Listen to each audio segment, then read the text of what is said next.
দুজনই জমিদার। লালা কারো চেয়ে কম না। জগৎ শেঠ সেও কখনো মাথা করে না হের, সেও প্রতাপশালী।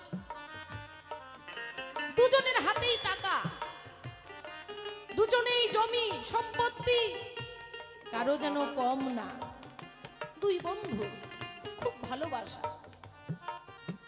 হঠাৎ করে দেখা যায়, মানে এমন একটা ব্যাপার স্যাপার, লালা বাবু সদা সর্বদা ইস্ত্রি করা জামা কাপড় পরে। এত প্রতাপশালী জমিদার লালা। জগৎ শেঠ সেও সেরকম। হঠাৎ করে একদিন জমি সম্পত্তি নিয়ে, জমি নিয়ে একটু দ্বন্দ্ব লেগে গেল দুজনের মধ্যে। যখন দ্বন্দ্ব লেগে গেল, আমাদের সাধারণত কিন্তু এক সংসারের মধ্যে থাকতে গেলে যেমন একটু দ্বন্দ্ব কিন্তু লাগে, লাগে না? প্রত্যেক দিন কি আমাদের ভালো যায় মা? যায় না। কোনো কোনো দিন আছে খুব আনন্দে কাটে, আর কোনো কোনো দিন নয়নের জল ঝরে। আর একটা কথা কি, আপনি একজনের উপকার করবেন, দেখবেন উপকার করছেন, মনে মনে ভেবে রাখবেন লাথিটা আপনাকেই কিন্তু দেবে। যে উপকার বেশি করে বলে উপকার মানুষের নাই ভাল, আর উপকার যারা মানে ভালো গাছের অর্জুন গাছের নাই ছাল, আছে না?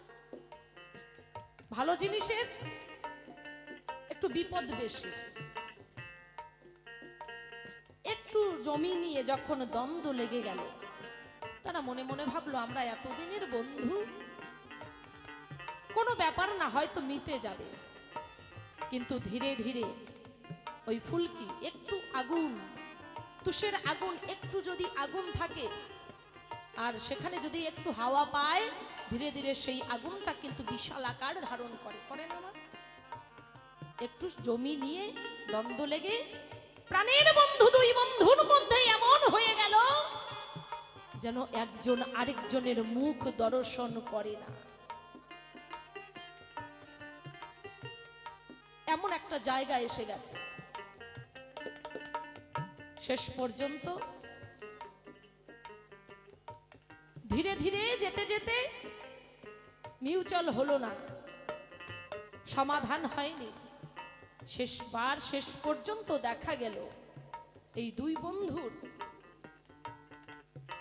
এই সম্পত্তি নিয়ে দ্বন্দ্ব, এটা একদম কোর্ট পর্যন্ত চলে গেছে।